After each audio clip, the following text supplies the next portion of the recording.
પૃથુચરિતમ. સંસ્કૃત સાહિત્ય જે છે એ મિત્રો બે રીતે છે. એક તો વૈજ્ઞાનિક સત્યતા ઉપર અને બીજું માઇથોલોજી એટલે કે મિથક ઉપર. આ બંને વિષયો બહુ સમજવા જેવા છે, બહુ અગત્યના વિષયો છે. એટલા માટે કે માઇથોલોજી અને વિજ્ઞાન આ બેયને એકબીજાની સાથે કારણ વિના જોડવાનો પ્રયત્ન કરીએ છીએ, આપણાથી થાય છે. અને એના કારણે થઈને જાણતા અજાણતા જ આપણે આપણા જ સાહિત્યો પર, આપણે આપણા જ ગ્રંથો પર પ્રશ્નો કરતા હોઈએ છીએ. આ બેયની વચ્ચે એક ત્રીજો વિષય પોઈન્ટ આવે છે, એ છે પ્રતીકવાદ અથવા સિમ્બોલ, જેને આપણે કહીએ છીએ. શું છે ત્રણેય વસ્તુ એ તમને સમજાવું છું. હમણાં તમે બધા તો વધારે સોશિયલ મીડિયા સાથે જોડાયેલા છો. L15 કરીને એક પિક્ચર આવ્યું છે, વેબ સિરીઝ જેવું છે, એકદમ નાનકડું હતું. બહુ સરસ મજાનું પિક્ચર છે. આખા પિક્ચરની અંદર વચ્ચે તમારે બધાએ જોવું જોઈએ. 11માં તો ખાસ મારો તમને આગ્રહ છે કે પિક્ચરો ખૂબ જુઓ. પરંતુ એની અંદર વચ્ચે એક સીન છે જેમાં એક શબ્દ છે કેન્ટોમ સિદ્ધાંત, થિયરી ઓફ કેન્ટોમ. બહુ અગત્યનો આ સિદ્ધાંત છે, જેની અંદર એક નવો વિષય મુકાયો છે. એને કહ્યું કે સમયને ક્રોસ કરી શકાય, સમયને પાસ કરી શકાય. આજથી 30, 35, 40 વર્ષ કે એનાથી વધારે સમય પાછળ પણ જઈ શકાય અને એટલો જ સમય પાછો આગળ પણ જઈ શકાય. કેવી રીતે, શું એની પ્રોસેસ હોય છે, એ આખી વાત જે છે એ પિક્ચરમાં તમે સારી રીતે સમજી શકશો. બહુ સરસ રીતે એને સમજાવી છે. L15 કરીને એક પ્લેન ના હાઇજેકિંગથી લઈને કથા શરૂ થાય છે. મિત્રો, કોઈ ગ્રંથમાં આપણે જ્યારે એવું વાંચીએ કે કોઈ એક ઋષિ હજારો વર્ષ સુધી જીવ્યા, તો ત્યારે આપણને આશ્ચર્ય થાય કે આ કેવી કપોળ કલ્પિત વાતો ગપ્પા મારે છે સંસ્કૃત સાહિત્ય. કોઈ વ્યક્તિ 1000 વર્ષ કેવી રીતે જીવે. પણ જ્યારે કેન્ટોમ થિયરી આવી અને કહ્યું કે જો તમે પ્રકાશની ગતિ જે છે, વિજ્ઞાન ભણીને આજે અહીંયા પહોંચ્યા છો એટલે તમે સમજી શકો, પ્રકાશની ગતિ કરતાં વધારે ઝડપે જો તમે જઈ શકો તો તમે સમયને ક્રોસ કરી શકો, સમય કરતાં વધારે જીવી શકો, રહી શકો. આ ગતિ સુધી પહોંચવાની વાત છે. તો વિજ્ઞાન છે, અને કોઈ વ્યક્તિ હજારો વર્ષ સુધી જીવ્યા એ પણ વિજ્ઞાન છે. માત્ર એ સિદ્ધાંતને ડીકોડ કરવાની વાત હતી. બીજો એક મુદ્દો છે કે યમ નચિકેતા વાળી વાર્તા તમે બધાએ વાંચી હશે, સાંભળી હશે. કઠોપનિષદ, જેમાં એક છોકરો 7 વર્ષનો યમરાજાના દરવાજે જઈને કહ્યું કે મારા પિતાએ મને મૃત્યુને દાન આપ્યો છે, હું આવ્યો છું, મારો સ્વીકાર કરો. આ માઇથોલોજી છે, આ સત્ય નથી કે કોઈ વ્યક્તિ જીવતે જીવત મૃત્યુના દરવાજે પહોંચી જાય. પણ તે સિમ્બોલ છે, પ્રતીક છે કે જ્યારે તમે એટલા બધા સાહસી બની જાઓ કે મૃત્યુનો દરવાજો ખખડાવો તો મૃત્યુ કહેશે કે હું ઘરે નથી, ભાઈ તું જતો રહે અહીંયાથી, મારે તારું કંઈ કામ નથી. તો વિજ્ઞાન અને માઇથોલોજી, મિથક, પ્રતીક, એની વચ્ચે સંસ્કૃત સાહિત્યની અંદર ભેદરેખા કરવું બહુ અઘરું છે, અને એ આપણે કરવું પડશે. આપણે કરવાનું છે સંસ્કૃતના વિદ્યાર્થી હોવાને નાતે. તમે એક વાત જોશો કે આ જે આખી કથા છે પૃથુચરિતમ, એ આખી સિમ્બોલ અને સત્ય વચ્ચેની એક કડી છે, બહુ અગત્યની કડી છે. કેવી રીતે આપણે તે સાહિત્યમાં કોઈ માણસ છે ગાય બની જાય, કોઈ બીજું પ્રાણી બની જાય, ફરી મનુષ્ય રૂપમાં આવી જાય, આપણને થાય કે સાહેબ આ તો કેવી રીતે શક્ય છે? That's mythology. અને એની અંદરથી એક સત્યનો સિદ્ધાંત આપણે બહાર લાવીએ છીએ. આ સત્યના સિદ્ધાંતની વાત આ પ્રકરણમાં છે. એ સિદ્ધાંત શું હતો? આ એક વાત છે. બીજું, પૃથુચરિત કથા ક્યાંથી લીધેલી છે એ ખાસ આપણે યાદ રાખવાનું છે. તો અહીંયા એક શબ્દ વાપર્યો છે કે વેદ વ્યાસ અથવા તો વ્યાસની રચના મનાતા 18 પુરાણોનું સંસ્કૃત સાહિત્યમાં વિશિષ્ટ સ્થાન છે. અહીં શબ્દ તમને એવું થાય કે વ્યાસની રચના મનાતા આવો શબ્દનો પ્રયોગ કર્યો, કંઈક કારણ સહેતુક છે. જો સંસ્કૃત સાહિત્ય એવું માને છે કે 18 પુરાણો વેદ વ્યાસે રચ્યા છે, પણ એ વાત સાથે બધા જ વિદ્વાનો સહમત નથી. અલગ અલગ વિદ્વાનોના અલગ અલગ મતો છે. પરંતુ આજે રચાયું એ સાહિત્યનું મહત્વ છે. કોણે લખ્યું એ ગૌણ છે. હા, વેદ વ્યાસે લખ્યું, વ્યાસે લખ્યું, આવા બધા ઉલ્લેખો મળે છે, પણ તમે કલ્પી શકો છો કે વૈજ્ઞાનિક રીતે જ્યારે આપણે અભ્યાસ કરીએ છીએ ત્યારે 18 પુરાણો છે એ અલગ અલગ સમયમાં લખાયા છે. અમુક પુરાણો તો મોગલ કાળની અંદર, મુઘલ સલ્તનત આપણે ત્યારે જ્યારે આવી આપણે ત્યાં એ સમયમાં લખાયેલા છે. સ્વાભાવિક છે કે વેદવ્યાસ ત્યાં સુધી ના હોય, અથવા તો વ્યાસ છેક ઈસવીસન પૂર્વે નામ તો વેદ લખાતા હતા, એ સાથે સાથે એ જ સમયથી લખાતું આવતું સાહિત્ય અને છેક મુઘલ કાળ સુધી ચાલે, બહુ માન્યમાં આવી વાત નથી. એટલે કોઈ કે વ્યાસના નામે આ કૃતિઓ ચડાવી દીધી હોય એવું બની શકે, સંભવ છે. અથવા એવું પણ બની શકે કે વ્યાસ એ કોઈ વ્યક્તિનું નામ નહીં, પરંતુ કોઈ ગોત્રનું નામ હોય, અથવા એને બીજી રીતે સમજીએ તો કોઈની સરનેમ, કોઈની અટક હોય. એ રીતે પછી એ ગોત્રમાં થયેલા, એ કુળમાં થયેલા જેટલા વિદ્વાનોએ જે કોઈ સાહિત્ય લખ્યું એ બધું વ્યાસ રચિત એમ લખાય તો આપણે કોઈ એક વ્યક્તિને માની લેવાની જરૂર નથી. એટલે જાણી જોઈને અહીંયા વ્યાસની રચના મનાતા આવું લખ્યું. એક પ્રશ્ન છે અહીંયાથી, પુરાણોની સંખ્યા 18 મુખ્ય પુરાણો છે એનું જે છે અહીંયા ખાસ મહત્વ છે. હવે પ્રશ્ન એવો થાય કે પુરાણ કોને કહીશું?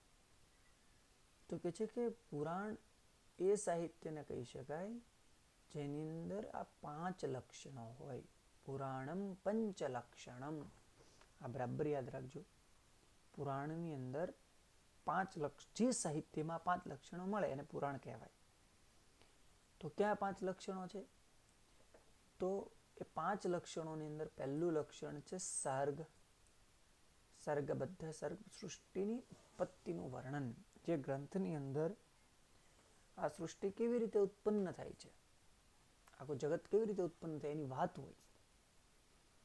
સબ્જેક્ટ આ હોય, જેનો એક વિષય આ પણ હોય કે દુનિયાની, આ જગતની ઉત્પત્તિ કેવી રીતે થઈ, કોણ પહેલા જન્મ્યું, કોણ પછી જન્મ્યું, કોણ પછી કોણ, કોનો આધાર, આ જગત કેવી રીતે ટકી રહ્યું છે, આ બધી વાત જેની અંદર હોય એ એક લક્ષણ. બીજું એનાથી વિરુદ્ધ પ્રતિસર્ગ.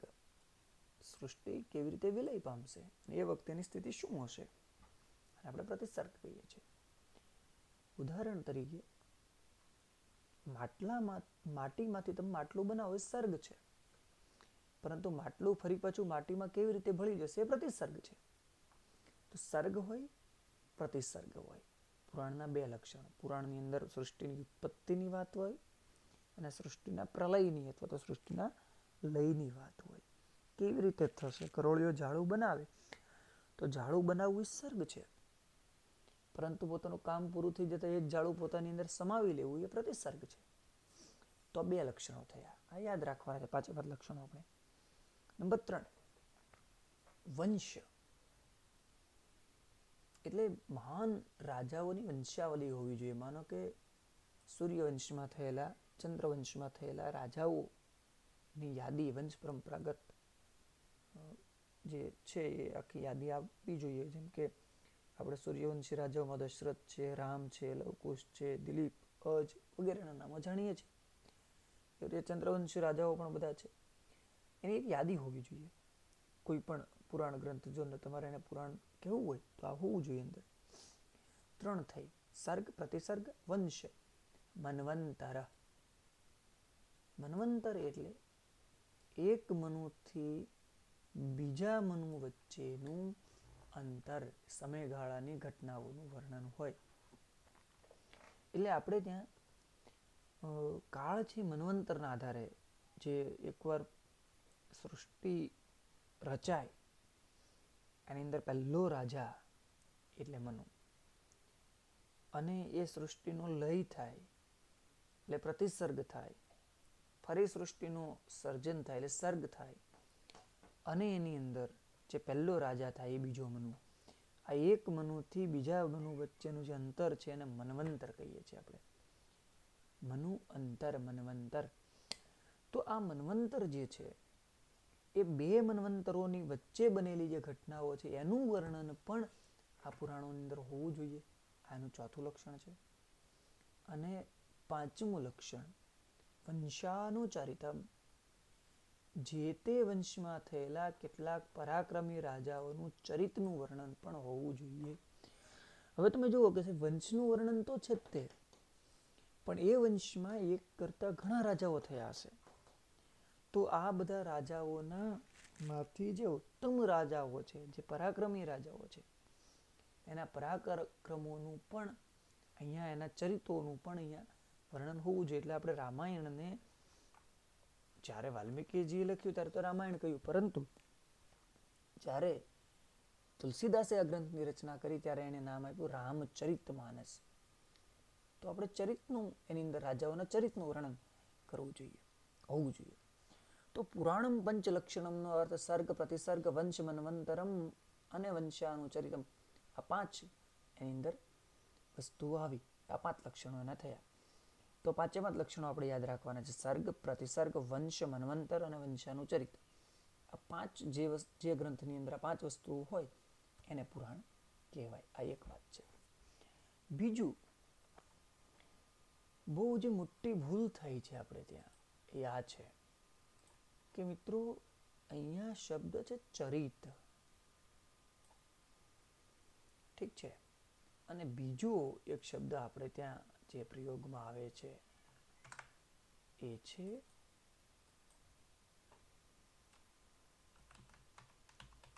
ચરિત્ર. આ 2 શબ્દો વચ્ચે બહુ પાતળી ભેદરેખા છે, બહુ મહત્વની છે, અગત્યની છે. એટલે આપણે સમજવી જોઈશે, અને પછી જ આપણે આમાં આગળ જઈ શકશું. ચરિત અને ચરિત્ર વચ્ચે શું તફાવત છે? વ્યક્તિત્વના જીવનના 2 પહેલુઓ હોય.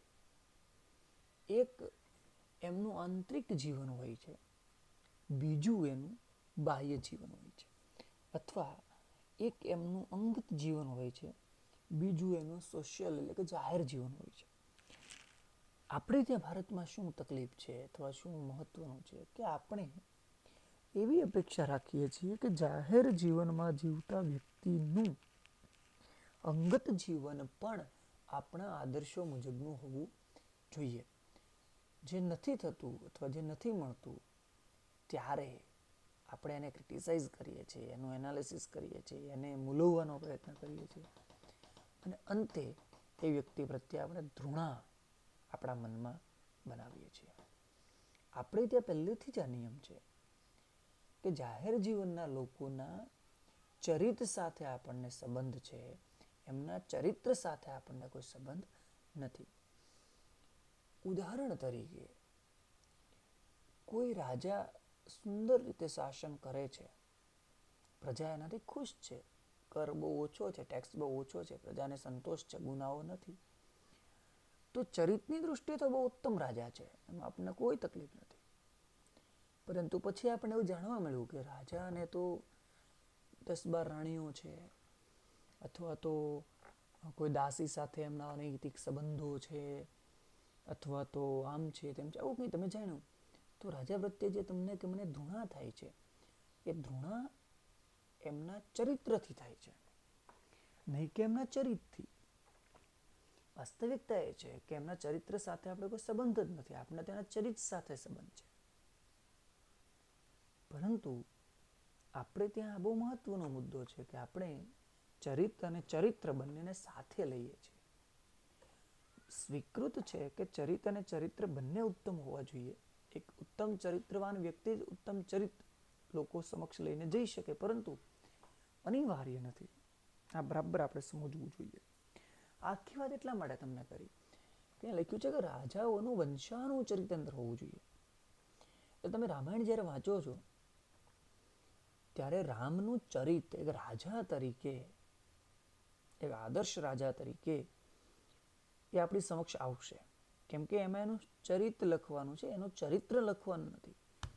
તમને બહુ સરળતાથી તમે સમજી શકો છો કે આપણે ત્યાં બહુ મહત્વનો મુદ્દો છે કે સીતાજીનો રામે ત્યાગ કર્યો, સારું કર્યું કે ખરાબ કર્યું. હવે તમે જુઓ કે એવી સિમ્પલ વાત છે, એક સાદી વાત છે કે લખનારે એનું ચરિત્ર લખ્યું છે અને ચરિત્રની અંદર એને એક આદર્શ રાજા બતાવવાનો છે. આદર્શ રાજા તરીકે એણે પ્રજાના અનુરંજન માટે, પ્રજા ખુશ રહે એટલા માટે પોતાની પત્નીનો ત્યાગ સુદ્ધા કરી દીધો. એટલે આનાથી સારું ચરિત્ર તમને એક રાજાનું મળવું મુશ્કેલ છે.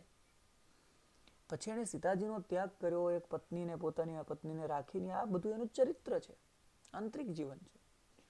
જ્યારે રામનું ચરિત્ર લખાશે ત્યારે 100% આપણે કહેવું પડશે કે સીતા ત્યાગ છે યોગ્ય નહોતો. પણ જ્યારે રામનું ચરિત્ર લખાશે ત્યારે આનાથી ઉત્તમ બીજું ઉદાહરણ કોઈ નહોતું નથી. તો વંશાનું ચરિત્ર એ જે પુરાણના 5 લક્ષણો છે એની અંદરમાં ચરિત્ર અને ચરિત્ર વચ્ચે, હવે તમે બરાબર આ બે તફાવતો સમજી ગયા છો. એટલે જ્યારે શબ્દનો પ્રયોગ કરીએ ત્યારે બરાબર યાદ રાખો કે આપણે એનું ચરિત્ર ક્રિટિસાઇઝ નથી કરવાના, આપણે એનું ચરિત્ર લેવાના છીએ. એટલે આપણું શીર્ષક છે, તમે જો, રામ પૃથુ ચરિતમ, પૃથુનું ચરિત્ર. અને પૃથુનું ચરિત્ર એટલે એનું બાહ્ય જીવન. પોતાની પ્રજા માટે, પોતાના રાજ્ય માટે એક ઉત્તમ રાજા તરીકે એને શું કર્યું. અને અત્યારના જે રાજાઓ છે, લોકશાહીમાં પણ એક પ્રકારની રાજાશાહી છે, લોકો દ્વારા ચૂંટેલો રાજા દર 5 વર્ષે બદલાઈ જાય. લોકોને ન ગમે તો પહેલા ન બદલી શકાતો. તો એક રાજા તરીકે એમણે શું ઉત્તમ કાર્ય કર્યું એ અહીંયા આપણે જોવાનું છે. આ વાત એટલા માટે અગત્યની હતી. ચરિત્ર અને ચરિત્ર વચ્ચેનો ભેદ આપણે બરાબર સમજી લેવાનો છે. આમાં પણ એવી સરસ મજાની કથા છે કે પૃથુ જે છે એ પોતાના પિતાની સત્તા ઉથલાવી દે છે અને પોતે રાજા બની જાય છે. તો તમને થશે કે સાહેબ તો એનું ચરિત્ર, કોઈ દીકરો પોતાના પપ્પાની સત્તા ઉથલાવીને પોતે રાજા બની જાય તો એ તો બહુ ખરાબ ચરિત્ર કહેવાય. તો 100%. પરંતુ ચરિત્રની દૃષ્ટિએ ઉત્તમ રાજા છે. તો આ બે શબ્દો વચ્ચેનો જે તફાવત છે એ આપણે બરાબર સમજવો જોઈશે. તો એની વાત આપણે અહીંયા કરી છે. હવે જે આપણે અહીંયા વાત આગળ છે કે ભારતીય પ્રાચીન પરંપરા અને ઇતિહાસની જાણકારી માટે પુરાણ સાહિત્યનો અભ્યાસ આવશ્યક છે. તો પુરાણનું આ બીજું મહત્વ છે. શા માટે પુરાણનો અભ્યાસ આપણે કરવો જોઈએ? તો એની વાત છે કે તમારે ભારતમાં પ્રાચીન કાળમાં શું થતું હતું, કઈ પરંપરાઓ હતી લોકોમાં, અને એની હિસ્ટ્રી શું છે. તો જેને નક્કર ઇતિહાસ કહી શકાય, એકદમ સત્ય અને બિલકુલ અસંદિગ્ધ, શંકા ન હોય એવો ઇતિહાસ તમારે જોવો હોય તો એ અંગ્રેજો આવ્યા પછી ને બહુ તો મુગલ કાળની અંદર થોડું ઘણા અંશે લખાવાનું શરૂ થયું. એ પહેલાં ભારતની અંદર ઇતિહાસને નોંધવાની કોઈ, હા, હું એમ નથી કહેતો કે ઇતિહાસ નથી નોંધાયો. તમે અશોકના શિલાલેખોથી લઈને ઘણું બધું એવું છે કે જેમાં ઇતિહાસની નોંધ છે, પણ આંશિક છે. સંપૂર્ણ એકદમ જેને ઇતિહાસ વિષયના જે બધા જ એના પેરામીટરો છે એમાં એ બરાબર નથી ઉતરતું. તો તમારે જ્યારે તમારી પાસે એ સાહિત્ય ઉપલબ્ધ નથી અને એવા સમયે તમારે આવી માહિતીની એકત્રીકરણ કરવાની જરૂર પડશે, તો એવા સમયે એ તમારે પુરાણ સાહિત્યનો અભ્યાસ કરવો પડશે. એના આધારે જ તમે ભારતનું આખું જે પ્રાચીન સાહિત્ય છે, પ્રાચીન ઇતિહાસ છે, એના ઉપરથી તમે પરિચિત થઈ શકશો. વળી સામાન્ય જનમાનસ પુરાણોનો સ્વાધ્યાય કરીને તેમાં વર્ણિત મહાનુભાવોના જીવનને જાણી શકે છે અને એ પ્રમાણે પોતાનું જીવન બનાવવાની અને તે પ્રમાણે જીવવાની તેમને પ્રેરણા પ્રાપ્ત થાય છે. આ બીજો વિષય છે. પહેલો જે છે વિદ્વાનો માટે છે કે તમારે પુરાણ ઇતિહાસના વિષયમાં જો કોઈ માહિતી લેવી હોય તો તમને હિસ્ટ્રીના વિષયમાં અને તમારી પરંપરાઓ વિષયમાં જો કોઈ માહિતી લેવી હોય તમને ત્યાંથી મળશે. ઉદાહરણ તરીકે ઇજિપ્તના પિરામિડો છે એની અંદર તમે અભ્યાસ કરો તો તમને ખ્યાલ આવે કે ભાઈ ત્યારે અંતિમ ક્રિયા કરવાની આ પ્રક્રિયા હતી, એ વખતે આવું સાથે મૂકતા તે બધું જ. અત્યારે એ જ રીતે ભારતમાં શું હતું જાણવું હોય તો તમને પુરાણોમાંથી માહિતી મળશે. બીજો પક્ષ જે છે કે મારા અને તમારા જેવા સામાન્ય માણસો જે છે, જનમાનસ છે, એને પુરાણોના અભ્યાસથી શું ફાયદો થશે? તો કે છે કે પુરાણ છે એ મહાન લોકોના જીવનને વર્ણવે છે અને એ પ્રમાણે પોતાના જીવનને કેવી રીતે મહાન બનાવી શકાય એ મુજબની પ્રેરણા એમને, મોટિવેશનલ જેને બાબતો જે છે, થોટ્સ, એ એમાંથી એમને મળે છે અને એના આધારે એ પુરાણનો પોતાના જીવનના વ્યક્તિગત જીવનમાં એનો ઉપયોગ કરી શકે છે. હવે આ જે 18 પુરાણો છે એની અંદર એક પુરાણનું નામ છે મત્સ્ય પુરાણ. મત્સ્ય પુરાણની અંદર એક ચરિત્ર છે પૃથુચરિત. ત્યાંથી આ પાઠને સંપાદિત કર્યો છે. ત્યાંથી બેઠો બેઠો લીધો નથી, આ બરાબર યાદ રાખજો. એમાંથી એ કથા ત્યાંથી ઉપાડીને અહીંયા એને નવી રૂપે આપણને આપી છે. મિત્રો, આ તમારે ખાસ યાદ રાખવાનું છે કે મત્સ્ય પુરાણના પૃથુચરિત નામના આધારે આ પાઠ સંપાદિત થયો છે. એટલે તમને એવું પૂછી શકાય કે પૃથુચરિતમ પાઠ જે છે ક્યાંથી સંપાદિત કરાયો છે? તો મત્સ્ય પુરાણમાં આવતા પૃથુચરિતમાંથી આ પાઠ સંપાદિત થયો છે. તો આટલી વિગતો આજે આપણે યાદ રાખવાની છે અથવા તો જોવાની છે મિત્રો.